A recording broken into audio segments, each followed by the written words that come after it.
रात की लिफ्ट। रिया एक 24x7 कॉल सेंटर में काम करती थी और उसका ऑफिस शहर के सबसे ऊंचे और पुराने कमर्शियल टावर की 13वीं मंजिल पर था। उसकी रात की शिफ्ट खत्म हुई और उसने जल्दी से अपनी चीजें समेटी। घड़ी में रात के 2:45 बज रहे थे। पूरा फ्लोर खामोश था, सिर्फ रिया और एक गार्ड बचा था। गार्ड ने रिया को गुड नाइट कहा और वह लिफ्ट की ओर बढ़ी। उसने जी ग्राउंड बटन दबाया।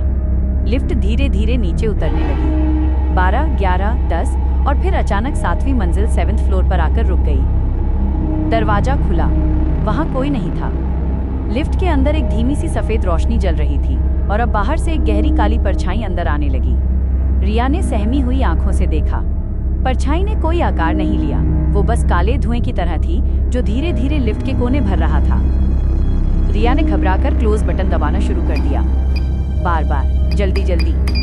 लेकिन लिफ्ट का दरवाजा खुला रहा। परछाई अब रिया के चेहरे के ठीक सामने थी। रिया को लगा जैसे अचानक तापमान गिर गया हो और हवा में जलती हुई लकड़ी की तेज गंध आ रही हो। तभी परछाई ने एक धीमी घिसी हुई आवाज में फुसफुसाया, तुमने मेरा बैग देखा? रिया की रूह कांप उठी।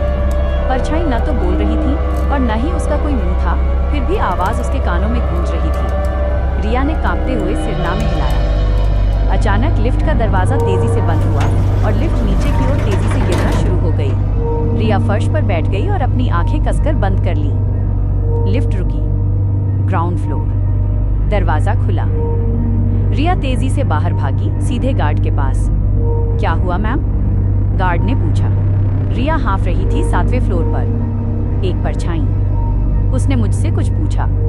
गार्ड ने एक पल के लिए अजीब सी मुस्कान दी और फिर शांत आवाज में कहा, 7वें फ्लोर पर तो कंस्ट्रक्शन चल रहा है मैम, वहाँ पिछले 10 साल से कोई आता जाता नहीं है।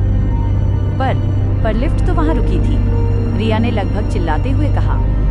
गार्ड ने चारों तरफ देखा और फिर अपनी जेब से एक पुराना फटा हुआ लेदर बैग निकाला। मैम, कहीं आप इस बैग की बात तो नहीं कर रही थी? रिया ने उस बैग को देखा। वो वही था जिसे पकड़े हुए वो काली परछाई उसके सामने खड़ी थी। रिया ने अपना सिर तेजी से पीछे खींचा। जब वो उस गार्ड की तरफ दोबारा देखा तो उसकी आंखें सफेद थीं और उसकी वर्दी से लकड़ी जलने की वही तेज गंध आ रही थी। कैसी लगी आपको ये कहानी?